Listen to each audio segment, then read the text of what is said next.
Welcome to Indian Ocean Rock Lobster.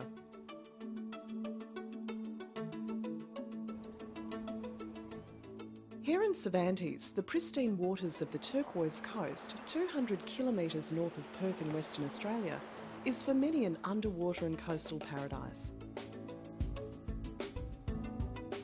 It's also here the Thompson family's lobster fishing story started way back in 1966.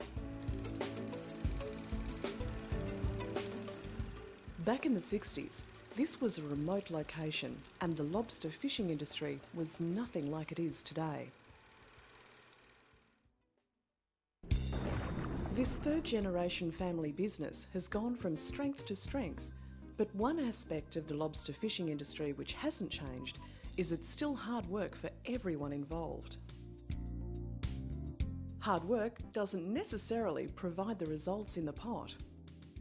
There's still quite a bit of mystery attached to this elusive clawless marine crustacean, also known locally as a crayfish. The Indian Ocean is crawling with lobsters, but they choose their own time to come out from their sheltered hiding places.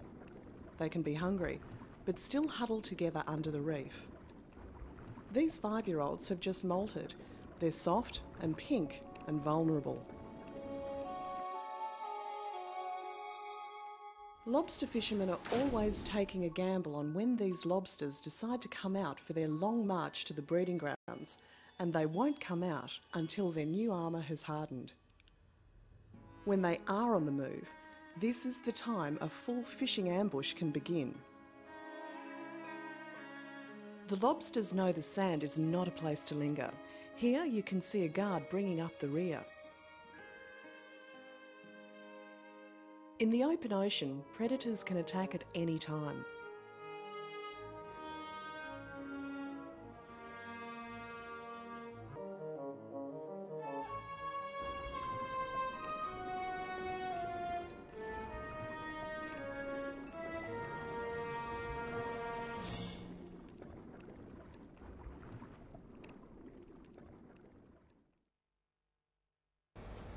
The lobster fishing season starts on the 15th of November and can be very short because it depends on quotas.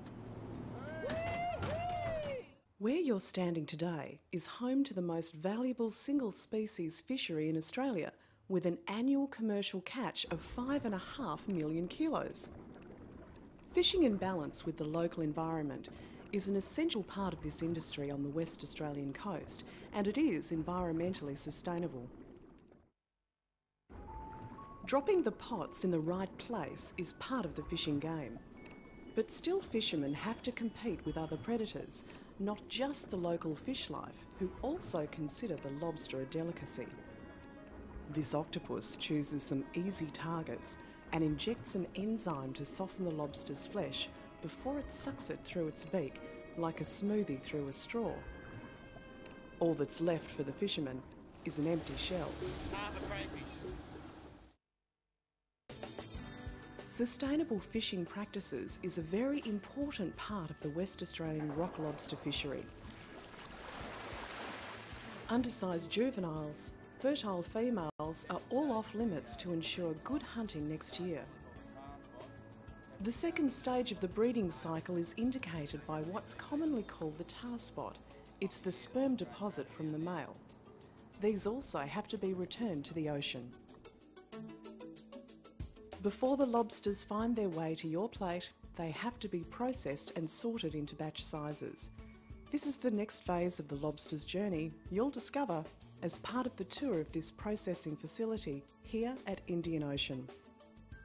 We hope you'll enjoy the rest of your tour and learn some more interesting facts about the Western Rock Lobster.